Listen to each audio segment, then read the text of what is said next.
Hai hai hai, apa kabar semuanya? Semoga semuanya dalam keadaan sehat walafiat ya. Hari ini kita berjumpa lagi dalam video pembelajaran yang kedua.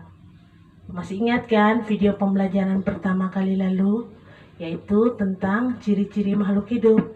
Kali ini kita akan melanjutkan materinya, yaitu tentang klasifikasi makhluk hidup. Oke? Tujuan pembelajaran kita adalah supaya siswa dapat membuat kunci determinasi sederhana. Baik, sebelum kita mempelajari tentang kunci determinasi sederhana, ada baiknya kita harus mengetahui tentang apa itu klasifikasi makhluk hidup. Klasifikasi makhluk hidup adalah suatu cara mengelompokkan makhluk hidup berdasarkan kesamaan ciri yang dimiliki. Tujuan mengklasifikasikan makhluk hidup adalah untuk mempermudah mengenali, membandingkan, dan mempelajari makhluk hidup. Urutan klasifikasi makhluk hidup dari tingkat yang tinggi hingga tingkat yang rendah ada 7 ya. Yang pertama adalah kingdom atau dunia. Yang kedua, phylum untuk hewan, divisi untuk tumbuhan. Yang ketiga, itu ada klasis atau kelas. Yang keempat, ordo atau bangsa. Yang kelima, familia atau suku. Yang keenam, genus atau marga. Yang ketujuh, spesies atau jenis. Bagaimana cara untuk mengklasifikasikan tumbuhan? Tentu ada kriterianya. Yang pertama, organ perkembangbiakannya apakah terdiri dari spora atau dengan bunga? Itu yang harus kita perhatikan. Yang kedua, kita melihat habitusnya, apakah berupa pohon, perdu, ataukah semak. Yang ketiga, kita lihat bentuk dan ukuran daun. Yang keempat, yang kita perhatikan adalah cara berkembang biak, apakah dengan seksual atau yang disebut juga dengan generatif, atau aseksual atau vegetatif. Bagaimana cara atau kriteria untuk menentukan atau mengklasifikasikan hewan?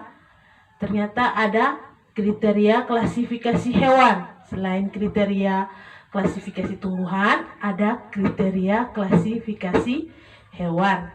Yang pertama yang kita perhatikan adalah saluran pencernaan makanan. Hewan tingkat rendah belum mempunyai saluran makanan. Berbeda dengan hewan tingkat tinggi. Pada hewan tingkat tinggi sudah mempunyai lubang mulut, saluran pencernaan, dan anus. Yang kedua, kita lihat kerangka atau skeleton. Apakah kerangka di luar tubuh atau yang disebut exoskeleton atau di dalam tubuh dengan istilah endoskeleton. Yang ketiga, anggota gerak. Kita perhatikan apakah berkaki 2, 4, atau tidak berkaki. Kita menentukan kunci determinasi. Apa itu kunci determinasi? Kunci determinasi yaitu suatu kunci yang digunakan untuk menentukan phylum atau divisi, kelas, ordo, famili, genus, atau spesies.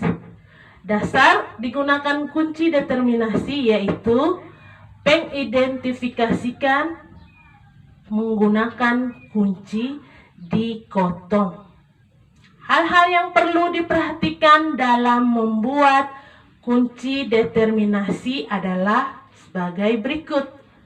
Yang pertama, kunci determinasi atau kunci harus dikotomi.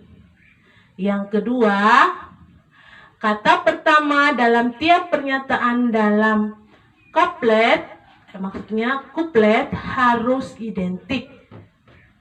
Yang kedua, pilih bagian dari kuplet harus kontradiktif sehingga satu bagian dapat diterima dan yang lain ditolak.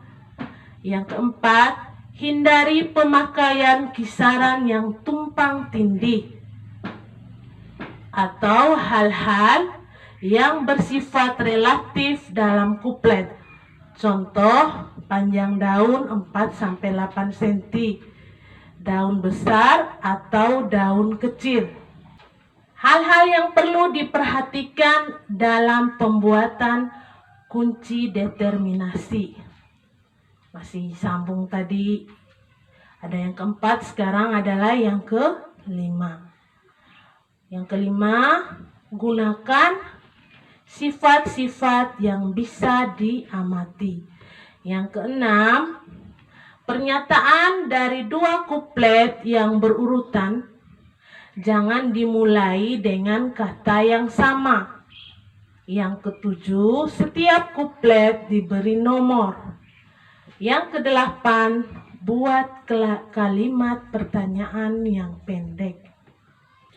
Berikut contoh diagram kunci determinasi.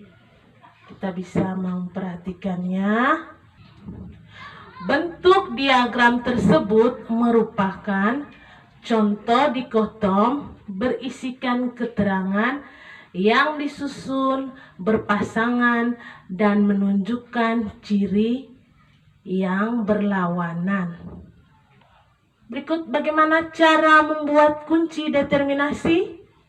Cocokkan ciri-ciri tumbuhan yang kamu amati dengan ciri-ciri yang terdapat pada kunci dikotom.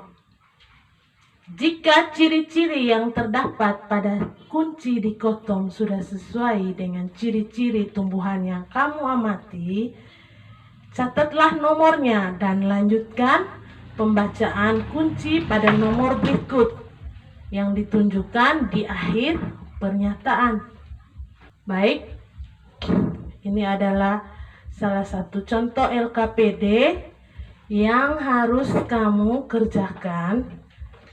Jadi, semoga apa yang telah dipaparkan tadi dapat dipahami dan untuk melengkapinya kamu bisa mengerjakan LKPD, kamu bisa mengumpulkannya pada pertemuan berikutnya.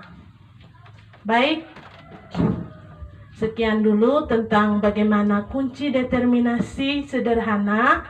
Sampai jumpa pada video pembelajaran yang berikutnya. Bye-bye.